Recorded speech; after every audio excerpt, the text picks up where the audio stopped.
Reciban un cordial saludo, mi nombre es Pedro Edwin Durán Jiménez. En esta ocasión resolveré 3 interrogantes, las cuales la primera nos dice que explique cómo debemos entender el principio de relatividad contractual. En primer lugar, sabemos que nuestro Código Civil nos habla que en el artículo 1308 las obligaciones nacen de los contratos. Ahora bien, sabemos que nacen de los contratos, pues debemos entender que un contrato, según el artículo 1309, nos define que contrato es una convención en virtud de la cual una o más personas se obligan para con otra u otra, ¿verdad? O recíprocamente, ¿verdad? A dar, hacer o no hacer alguna cosa. Entonces decimos que según lo previsto anteriormente podemos determinar que los contratos surgen en efecto solo en las personas que se han dispuesto a hacer el contrato.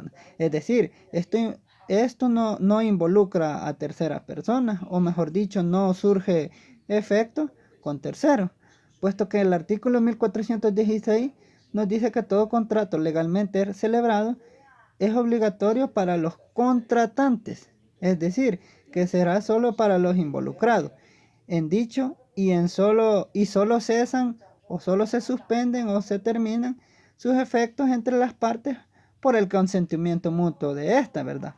O por causas legales. Pero un punto y no menos importante, es que hay excepciones, ¿verdad? Con respecto a las partes involucradas. Y estas se dan en las sucesiones, puesto que ahí entra un tercero involucrado, tal y como nos menciona el artículo 981 siempre de nuestro Código Civil. Entonces, para finalizar, decimos que en base a los argumentos que se mencionan anteriormente, se termina sosteniendo que el verdadero alcance del principio de relatividad sería: los contratos solo producen efectos directos o vinculantes entre los titulares de la relación jurídica, sean estos los otorgantes del mismo o los que sustituyan debidamente, ¿verdad? Ahora bien, los grados de responsabilidad vistos en clase, esta es base a la segunda pregunta.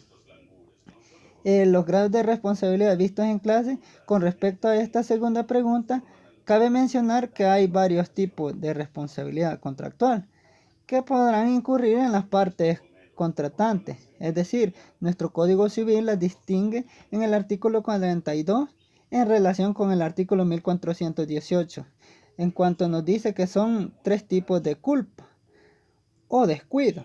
La primera es la culpa grave o la culpa lata, que viene siendo sinónimo de la culpa grave, que nos da a entender que es la que consiste en no manejar los negocios ajenos con aquel cuidado que aún las personas negligentes y de poca prudencia suelen emplear en sus negocios, ¿verdad? En sus negocios propios.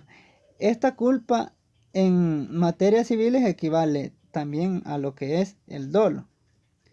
Es decir, que esta es el grado más amplio de negligencia o de falta de diligencia en el cumplimiento de las obligaciones. En ella el deudor omite las precauciones más elementales, ¿verdad? Dejando de prever lo que la mayoría de las personas tendrían previsto. Es decir, que se trata de un grado de culpa que concurre al dolo o malicia, ¿verdad? Entonces, por ello podemos decir que esta culpa se equipara al dolo o sea, no es directamente querido por el deudor, ¿verdad? Por eso se entiende y se ha previsto los hechos que en definitiva impedirían el cumplimiento, ¿verdad? O sea, en conclusión, este tipo de culpa recae cuando, pudiendo prevenir el descuido, aún así no se hace, ¿verdad? Entonces, ahora bien, la culpa leve, pues decimos que la culpa leve o descuido ligero es la falta de aquella diligencia y cuidado que los hombres emplean ordinariamente en sus negocios propios, ¿verdad? culpa o descuido sin otra calificación significa culpa leve, ¿verdad? Esta especie de culpa se opone a la diligencia o cuidado ordinario o mediano. El que debe administrar un negocio como un buen padre de familia es responsable de esta especie de culpa.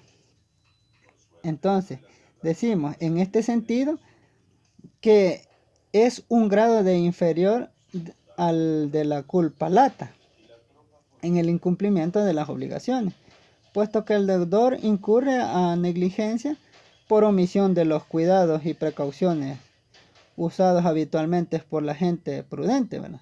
En este sentido, la ley suele remitirse a un tipo de conducta estándar. Como se decía anteriormente, la diligencia de un buen padre de familia, atendiendo por tal no un buen propietario, sino una buena persona diligente. Y por último, tenemos la culpa o descuido levísimo. Pues cuando la conducta del deudor incumplidor manifiesta un descuido en el que pueden también caer las personas más prudentes, se dice que hay culpa levísima, que es el grado inferior de la culpabilidad obligacional, en este caso subjetiva. Es decir, es la falta de aquella esmerada diligencia que una persona juiciosa emplea en la administración de sus negocios importantes, ¿verdad? O sea, es decir, que en este caso, una persona puede ser demasiado juiciosa, pero siempre incurre lo que es a este tipo de culpa. Y por último, nos dice que qué deben hacer las partes para evitar este tipo de culpa, ¿verdad? Las partes en este caso, para evitar estos grados de responsabilidad, en primer lugar, estos deben de manejar o tomar en cuenta la buena fe, pues consistiendo a actuar de manera de honradez, ¿verdad? De convicción en cuanto a la verdad o exactitud de un asunto, como lo es el caso en un contrato o en un título de propiedad, o la rectitud de una conducta. Es decir, que al momento de un contrato o de dar su consentimiento, que lo hagan de manera honesta, que recaiga de algo verdadero y no incurrir a estos tipos de culpa o responsabilidad.